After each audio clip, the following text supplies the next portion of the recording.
Terry. Hello, Angeli. Here's another question. All right. I hope it's a good one. It is. The question is, how do you respond to someone who is taking their frustration out on you, but not on you, but because of something that they just went through or they're dealing with? So they're taking it out on you even though they're really angry about something else? Yeah.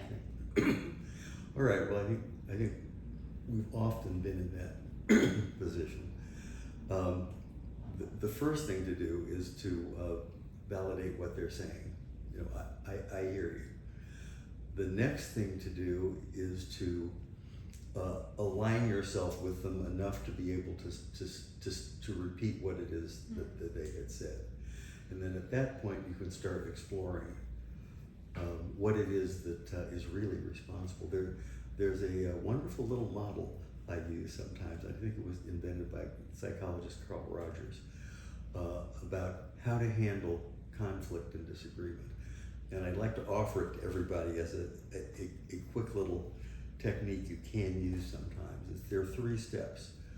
First step is acknowledge the other person's argument by stating what it is that they say. State their argument to their satisfaction. Are you telling me this? All right, that's the first step. Second step, state as much of that argument as you can agree with. Certainly not all of it, but you can certainly agree with some of it, the context, where it comes from, some of the things that are said. State as much as you can agree with.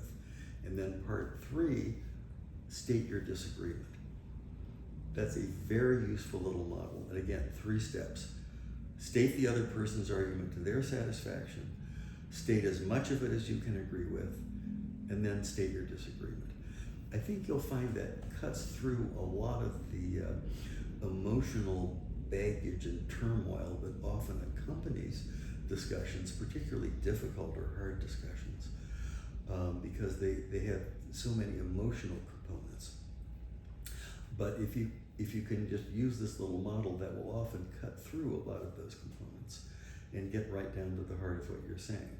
Now, in the process, it's always good to try to assay what it is that's really at work and ask the other person, what else is going on? Is there something else that's bothering you?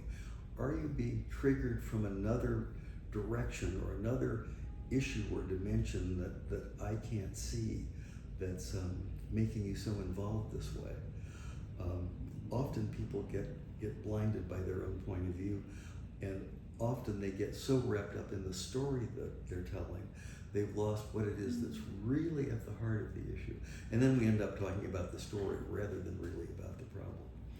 And that's particularly true of anger, because often when people are angry, that anger blinds them from being able to see clearly, and they're all caught up in the intent and the energy of the anger and the story of the anger, and it really blinds them to be able to see what it is that is a real cause of the situation and how to resolve that to make their life better and maybe yours too in the process. So these things are often complicated, but again, simple little model. State the other person's argument to their satisfaction, state as much as you can agree with, then state the difference. Then you can go about exploring the cause. I must say, I've seen that in news reporters doing it all the time. Well, that's because it works. Yes. Great model. Great. Well, I hope you can use that. Thank you, Terry.